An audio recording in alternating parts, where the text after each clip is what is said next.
പാലക്കാട് നിന്നുള്ള ഒരു ഏറ്റവും പ്രധാനപ്പെട്ട ഒരു വിശേഷത്തിലേക്കാണ് നമ്മൾ എത്തുന്നത്. കാരണം RSSന്റെ അഖില ഭാരതീയ സമന്വയ ബൈഠക് ഇത് നാളെ പാലക്കാട് ആരംഭിക്കാനിരിക്കുകയാണ്. അഹല്യ ക്യാമ്പസിലായിരിക്കും ബൈഠക് ഉണ്ടാകുക. 3 ദിവസം ബൈഠക് ഉണ്ടാകും. 33 വിവിധ ക്ഷേത്ര സംഘടനകളുടെ ദേശീയ അധ്യക്ഷന്മാരും സംഘടനാ സെക്രട്ടറിമാരും ഉൾപ്പെടെയുള്ളവരാണ് പങ്കെടുക്കുക. സർസംഘചാലക് ഡോക്ടർ മോഹൻ ഭാഗവത്, സർക്കാർ കാര്യവാഹ് ദത്താത്രേയ ഹോസബളെ തുടങ്ങിയവരുടെ നേതൃത്വത്തിലായിരിക്കും യോഗം നടക്കുക. കേരളത്തിൽ ആദ്യമായാണ് അഖില ഭാരതീയ സമന്വയ ബൈഠക് നടക്കുന്നത്. അരുൺ ആലത്തൂർ ചേരുന്നുണ്ട്. അരുൺ, നമസ്തേ, ഗുഡ് മോർണിംഗ്. ആദ്യമായിട്ടാണ് സമന്വയ ബൈഠക് കേരളത്തിൽ നടക്കാൻ പോകുന്നതെന്നൊരു സവിശേഷതയുണ്ട്. ഒപ്പം 100ാം വാർഷികത്തിലേക്ക് സംഘടന കടക്കുന്നു. എങ്ങനെയൊക്കെ നോക്കിക്കാണാം? ഒരുക്കങ്ങളൊക്കെ പൂർണ്ണമായോ? ഇന്നലെ സർസംഘചാലക് ഡോക്ടർ മോഹൻ ഭാഗവത് എത്തിയിട്ടുണ്ടായിരുന്നു. മറ്റ് വിശിഷ്ട അതിഥികളൊക്കെ എത്തിത്തുടങ്ങിയോ? മറ്റ് വിവരങ്ങൾ. നമസ്തേ അനു, രജനി. പാലക്കാട് ഏതായാലും ഒരു ചരിത്ര സംഭവത്തിന് സാക്ഷ്യം വഹിക്കാൻ പോകുന്നു എന്നുള്ളതാണ്. കേരളത്തിൽ തന്നെ ആദ്യമായി രാഷ്ട്രീയ സ്വയംസേവക സംഘത്തിൻ്റെ അഖില ഭാരതീയ സമന്വയ ബൈഠക് നാളെയും മറ്റന്നാളും അതിൻ്റെ പിറ്റന്നാളും, അതായത് 31, 1, 2 തീയതികളിലായിട്ടാണ് നടക്കുന്നത്. പാലക്കാട് അഹല്യ ക്യാമ്പസിലാണ് സമന്വയ ബൈഠക് നടക്കുന്നത്.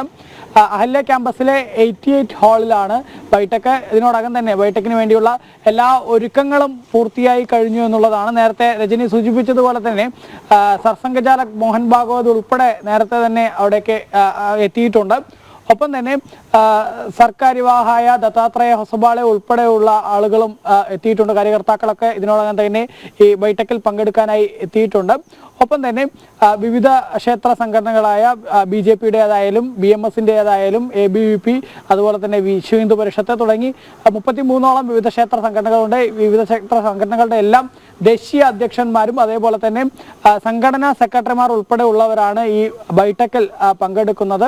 വർഷത്തിലൊരിക്കലാണ് ഇത്തരത്തിലൊരു സമന്വയ ബൈഠക് നടക്കാറുള്ളത്, അഖില ഭാരതീയ സമന്വയ ബൈഠക് നടക്കാറുള്ളത്. കഴിഞ്ഞ തവണ അത് പൂനെയിലായിരുന്നു നടന്നത്. ഏതായാലും ഇത്തവണ അത് കേരളത്തിൽ വെച്ച് നടക്കുന്നു എന്നുള്ളത് വളരെ രാഷ്ട്രീയ പ്രാധാന്യം അർഹിക്കുന്ന കാര്യം തന്നെയാണ്. പ്രത്യേകിച്ച് നമുക്കറിയാം, നരേന്ദ്രമോദിയുടെ നേതൃത്വത്തിൽ NDA സർക്കാർ 3ാമതും അധികാരത്തിലേറിയിരിക്കുന്ന ഒരു സാഹചര്യമാണ്. മാത്രമല്ല കേരളത്തിൽ നിന്നുൾപ്പെടെ താമര വിരിഞ്ഞ സവിശേഷമായ സാഹചര്യമുണ്ട്.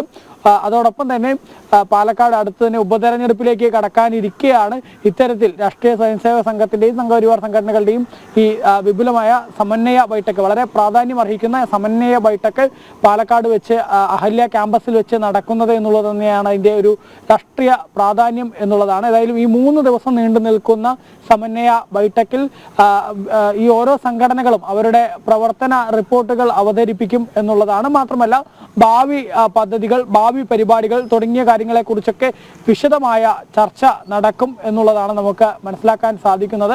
ഇന്ന് ഏതായാലും ഒരു 12:45, 12:45 ഇതുമായി ബന്ധപ്പെട്ട പത്രസമ്മേളനം രാഷ്ട്രീയ സ്വയംസേവക സംഘം വിളിച്ചിട്ടുണ്ട്. രാഷ്ട്രീയ സ്വയംസേവക സംഘത്തിൻ്റെ മുതിർന്ന കാര്യകർത്താക്കൾ തന്നെ ഈ ഒരു 12:45 ഈ പത്രസമ്മേളനത്തിൽ പങ്കെടുക്കും. എന്തൊക്കെ ആയിരിക്കും അടുത്ത ദിവസങ്ങളിലെ പരിപാടികൾ എന്നുള്ളതിനെ കുറിച്ചുള്ള വിശദ വിവരങ്ങൾ 12:45 പത്രസമ്മേളനത്തിൽ മാധ്യമങ്ങളെ അറിയിക്കും എന്നുള്ളതാണ് നമുക്ക് നിലവിൽ നമ്മളെ അറിയിച്ചിട്ടുള്ളത്. ഏതായാലും കഴിഞ്ഞ ദിവസം മുതൽ തന്നെ അവിടെ ഈ അഹല്യ ക്യാമ്പസിൽ സുരക്ഷാ ക്രമീകരണങ്ങളും മറ്റുമൊക്കെ ഏർപ്പെടുത്തിയിട്ടുണ്ട്. നമുക്കറിയാം, സംഘത്തിന്റെ സർസംഘചാലകനെ സംബന്ധിച്ചിടത്തോളം അദ്ദേഹത്തിന് അതീവ സുരക്ഷ ഏർപ്പെടുത്തിയിട്ടുണ്ട്. സെറ്റ് കാറ്റഗറി സുരക്ഷയാണ് അദ്ദേഹത്തിന് ഏർപ്പെടുത്തിയിരിക്കുന്നത്. ഒപ്പം തന്നെ മറ്റ് വളരെ പ്രമുഖരായ വിവിധ ക്ഷേത്ര സംഘടനകളുടെയൊക്കെ നേതാക്കളും മറ്റും എത്തുന്ന കാര്യകർത്താക്കളൊക്കെ എത്തുന്ന സാഹചര്യത്തിൽ അഹല്യ ക്യാമ്പസിന്റെയും മറ്റു ഭാഗത്തെല്ലാം വലിയ സുരക്ഷയാണ് ഇതിനോടകം തന്നെ ഏർപ്പെടുത്തിയിരിക്കുന്നത്. കൂടാതെ തന്നെ ഈ വരുന്ന ഈ പരിപാടിയിൽ പങ്കെടുക്കാൻ, ബൈഠക്കിൽ പങ്കെടുക്കാനായി എത്തുന്ന പ്രതിനിധികൾക്ക് അവർക്ക് വേണ്ട താമസത്തിന് വേണ്ട സൗകര്യങ്ങളായാലും ഭക്ഷണ സൗകര്യങ്ങളായാലും മറ്റു കാര്യങ്ങളുടെയൊക്കെ ക്രമീകരണം കഴിഞ്ഞ ദിവസങ്ങളിൽ തന്നെ പൂർത്തിയാക്കിയിട്ടുണ്ട് എന്നുള്ളതാണ്. ഏതായാലും നാളെ കൃത്യം രാവിലെയാണ് ബൈഠക് ആരംഭിക്കുക. ഇന്ന് വൈകിട്ടോടുകൂടെ തന്നെ എല്ലാ കാര്യകർത്താക്കളും ഈ പരിപാടിയിൽ പങ്കെടുക്കുന്നതിന് വേണ്ടി, ബൈഠക്കിൽ പങ്കെടുക്കുന്നതിന് വേണ്ടി എത്തും എന്നുള്ളതാണ് നമുക്ക് മനസ്സിലാക്കാൻ സാധിക്കുന്നത്.